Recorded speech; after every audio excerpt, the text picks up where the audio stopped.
ආයිබෝවන් අද අපි මේ ගැඹුරු විමසුමෙන් කතා කරන්න යන්නේ හැමෝගෙම වගේ ගෙවත්තක දකින්න තියෙන ඒත් සමහර විට හරියටම නොදන්න ශාකයක් ගැන. ඔව්. ජීවන වෘක්ෂය කියලාත් කියනවනේ පොල් ගහ. හරියටම හරි. පොල් ගහ. ඉතින් මේකේ අර ඉතිහාස කතාව වගේම විශේෂයෙන්ම දැන් මේ ඉක්මනට පළදාව දෙන දෙමුහුන් පොල් පෙරයක්.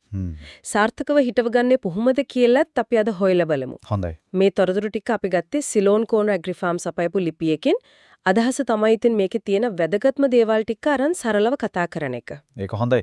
මොකද පොල් කියන්නේ ඇත්තටම අපේ අනන්‍යතාවයට වගේම ආර්ථිකයටත් ලොකු සම්බන්ධයක් තියෙන දෙයක් නේ. ඔව්. ඉතිහාසයක් හරිම රසවත්.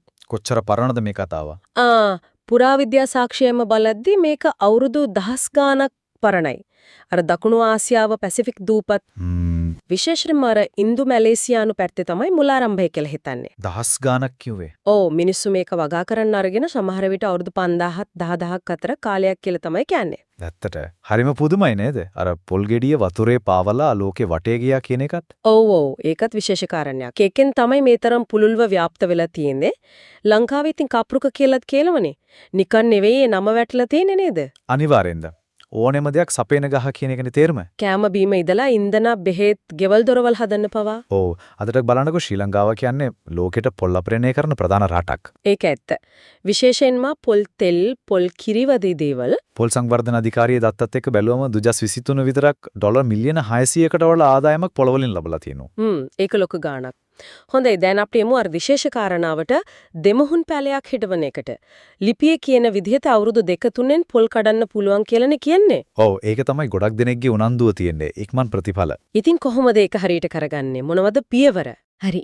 මුලින්ම මැදගත්ම දේ තමයි හරියටම හරි තැන තෝරගන්න එක. තැන. ඒ කියන්නේ හොඳට ඉරේලිය වැටෙන්න ඕනේ. දවස පුරාම වගේ. අනිත් කාරණය තමයි වතුර බැහැලා යන තැනක්.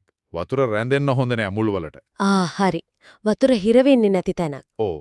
අනිත් ගස් වලින්, බිල්ඩින් වලින්, ලයිට් කණු වලින් එහෙම මීටර් 4-6ක්වත් දුර තියෙන්න ඕනේ. ඒ කියන්නේ ගහට හොඳට පැතිරිලා වැහෙන්නේ ඉග තියෙන්න ඕන. හරියට හරි. ඒක තමයි නිරෝගී වර්ධනයේට මුල්ම පියවර. හරි. තැන හරි කියමුකෝ. ඊළඟට ඉතින් වලහාරණ එක.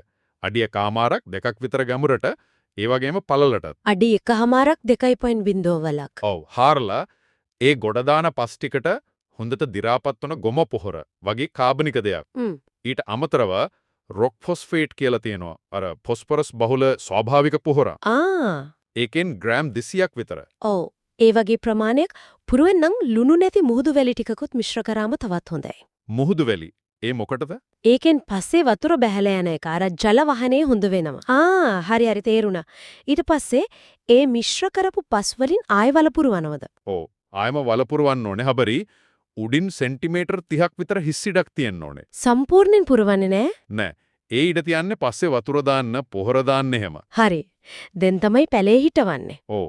මෙතනදී පොඩ්ඩක් ප්‍රවේශම් වෙන්න ඕනේ. අර පැලේ තියෙන කවරෙන් හරි බඳුනෙන් හරි ගලව ගන්නකොට මුල් වලට හානි නොවෙන්න.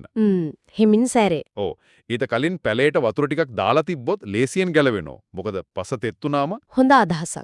ඊට පස්සේ අර වලේ මැදින් පැලේ තියලා මෙන්න මේක වැදගත්. අර පොල් ගෙඩිය උඩ කොටස තියෙන්නේ. ඔව්.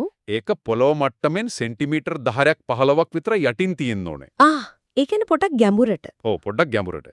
ඒකෙන් පැලේ ස්ථාවර වෙනවා. මුල් වලට හොඳට පැතිරෙන්නත් ඉඩ ලැබෙනවා. ඊට පස්සේ වටේට අර මිශ්‍ර කරපු පස් දාලා හැමින් තද කරන්න. හරි. එතකොට හිටවන එක ඉවරයි. හැබැයි එතනින් වැඩේ ඉවර නෑ නේද? රැකවරණයක් ඕනනේ. අනිවාර්යෙන්ම. විශේෂයෙන් මේ දෙමුහුන් වර්ගවලට. හිටවපු ගමන්ම වතුර ලීටර් 5ක් 10ක්වත් දාන්න ඕන. මුලින්ම ලොකු වතුර ප්‍රමාණයක්. ඔව් ඊට පස්සේ පළවෙනි මාස 3ත් 6ක් අතර කාලෙදී සතියට දෙපාරක් තුන් පාරක්වත් පස තෙත් වෙනකල් වතුර දාන්න ඕන. කාලගුණයත් බලලා නේද? ඔව් වැස්ස නැත්තම් තමයි. වතුර හොඳට බැහැලා යනවද කියලාත් බලන්න ඕන. අර වල හදද්දි කරපු දේවල් වලින් ඒක සිද්ධ වෙන්න ඕන. හරි. වතුර ඇරෙන්න තව මොනවද? අර වසුනක් යොදන එක හරිම හොඳයි. ඒ කියන්නේ ගහ වටේට.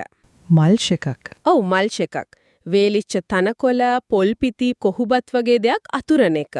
ඒකෙන් මොකද වෙන්නේ? ඒකෙන් පසේ තෙතමලේ රැකෙනවා, අවුවට වේලෙන එක අඩු වෙනවා, වල් පැල එන එකත් පාලනය වෙනවා. ඒක හොඳයි. පොහොර ගැනත් කිව්ුණා නේද? ඔව්. කාබනික පොහොර විදිහට මාස 3කට සැරයක් විතර දි รา පත් වුණ ගොම පොහොර කිලෝ 3-5ක් වගේ දාන එක හොඳයි. ගොම පොහොර.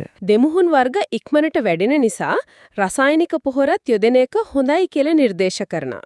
අර NPK හසල වගේ එකක්. NPK මොකද්ද? ඒ කියන්නේ නයිට්‍රජන්, ෆොස්ෆරස්, පොටෑසියම් කියන ප්‍රධාන පෝෂක තුන සමසමව තියෙන පොහොරක්. ඒක මාස 6කට සැරයක් විතර ග්‍රෑම් 200ක් 300ක් වගේ දාන්න පුළුවන්. පැලේ ටිකක් ලොකු වුණාම. හයි. එතකොට මේ විදිහට හරියටම කරොත් අවුරුදු 2-3න් පොල් කඩන්න පුළුවන්. ඔව්. දෙමුහුන් වර්ගවල වාසිය ඒක තමයි. හොඳයි. දැන් අපි මේ තරම් මහන්සි වෙලා මේ විදිහට පොල් ගහක් හදාගත්තම ඇත්තටම මේකෙන් ලැබෙන වාසි මොනවද? අර ආර්ථික පැත්ත ඇරුණාම. වාසි ගොඩක් තියෙනවා. ආර්ථික පැත්ත ගැන කිව්වනේ එක ගහකින් උනත් හොඳ අස්වෙන්නක් ගන්න පුළුවන්. තෙල් හදන්න, කිරි හදන්න, පොල් වතුර. ඔව්, ගෙදර පරිභෝජනයේට ලොකු දෙයක්. ඒ විතරක් නෙවෙයි පරිසරයටත් හිත කරයි. ගහක් කියන්නේ කාබන් ඩයොක්සයිඩ් උරා ගන්න දෙයක්නේ. පස්කාදනය වළක්වනවා. ඔව්, පසේ සාරවත් බවත් වැඩි කරනවා. අනිත් ගොඩක් භෝග එක්ක බලද්දි වතුර ඕන වෙන්නෙත් අඩුවෙන්. ඒ කියන්නේ ජල සංරක්ෂණයටත් උදව්වක්. ඒක ඇත්ත. සංස්කෘතික පැත්ත ගැන කතා නොකරම බෑ නේද? පොල් ගහ කියන්නේ අපේ සංස්කෘතියක කොච්චර බැඳිලාද? අනිවාර්යෙන්ම අලුත් අවුරුද්දට තෙල් තාච්චිය ලිපේ තියෙන එකේ ඉඳලා හැම කෑමකටම වගේ පොල් කිරි පාදිච්චි කරන එක. ඕ මගුල් තුලාවලට ආගමික කටයුතු වලට හැම දෙයකම පොල් ඕනනේ. ගෙදරක පොල් ගහක් තියෙනක කියන්නේ ආහාර සුරක්ෂිතතාවයේ පැත්තෙනුත් ලොකු දෙයක් නේද? නියත වශයෙන්ම සෞඛ්‍ය පැත්තනොත් බලන්නකෝ. පොල් වතුර කොච්චර ගුණද, පොල් තෙල් වල තියෙන ගුණ. ඔව්, ඒව ගැනත් ගොඩක් කතා වෙනවා. ඉකින් හැම පැත්තෙන්ම බැලුවම ප්‍රතිලාභ තමයි තියෙන්නේ. එහෙනම් අද අපි මේ කතා කරපු දේවල් වලින් පැහැදිලි පොල් ගහ කියන්නේ නිකන් ගහක් නෙවෙයි. ඒක ගැඹුරු ඉතිහාසයක් තියෙන ආර්ථික, පරිසරික, සංස්කෘතික වශයෙන් ඊටාම ඉහළ වටිනාකමක් තියෙන සැබෑ කප්රුකයක්, ජීවන වෘක්ෂයක්. හරියටම හරි. ඒ වගේම අර දෙමුහුන් පැලයක් හරියටම හිටවලා හරියට බලාගත්තොත් ඒ ප්‍රතිලාභ ඉක්මනට අත්විඳින්නත් පුළුවන් කියන එකත් අපි ඉගෙන ගත්තා. ඔව්, අවසාන වශයෙන් අර මූලාශ්‍ර ලිපියේ තිබ්බ දෙයක් මතක් කරන්න හිතුණා. මොකද්ද? එතන කියනවා අදම පොල් ගසක් සිටුවන්න කියලා. ඉතින් මට හිතුණා මේ වගේ හරිම වේගවත් ලෝකයක හැමදේම ඉක්මනට වෙන එහු කාලෙක පොල් ගහක් වගේ දිගු කාලයක් පවතින පරම්පරා ගානකට සෙවණ දෙන පළ දෙන දෙයක ආයෝජනය කරනවා කියන එකේ මොකක්ද ඒකේ තියෙන ගැඹුරු අර්ථය? ඒක හිතන්න හොඳ ප්‍රශ්නයක්. ඒක අපේ අතීත උරුමයට කරන ගෞරවයක්ද? එහෙම නැත්නම් අනාගත පරම්පරාව ගැන තියෙන බලාපොරොත්තුවක්ද? නැත්නම් ඒ දෙකම එකටද? ඇත්තට මේ ගැන හිතන්න දෙයක් ඉතුරු කරලා තියෙනවා. හොඳයි. එහෙනම් ඒ ප්‍රශ්නයත් එක්කම අපි අදට සමුගන්නවා.